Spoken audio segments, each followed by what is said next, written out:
വർക്കലയിൽ ഓട്ടോ ഡ്രൈവർക്ക് ക്രൂരമർദ്ദനം. കാറിലെത്തിയ സംഘം ഡ്രൈവർ സുനിലിനെ ആക്രമിക്കുകയായിരുന്നു. ഓട്ടോ കൂലി കൂടുതൽ വാങ്ങിയെന്നാരോപിച്ചാണ് മർദ്ദിച്ചത്. സംഭവത്തിൽ വർക്കല പോലീസിൽ സുനിൽ പരാതി നൽകി.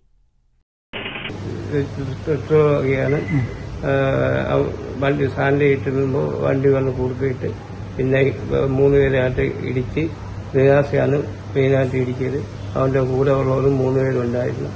അവനെ കണ്ടാലേ അറിയാത്തത് അതുപോലെ ഇടിച്ച് അത് ആട്ടോയുടെ പ്രശ്നത്തിൽ പറഞ്ഞിട്ടാണ് പോയത്. 100 രൂപ വണ്ടിക്കാരൻ തന്നു. വണ്ടിക്കാരൻ തന്നിട്ട് അവൻ പോയപ്പോൾ അമ്മാര് വന്ന് എന്നെ വന്ന് അടിച്ചു. വികാസനെ കൊണ്ട് കൊണ്ട് ഇഞ്ചിനൊക്കെ എടുക്കണം. ഇതൊക്കെ കുറെ പറഞ്ഞു നോക്കപ്പോ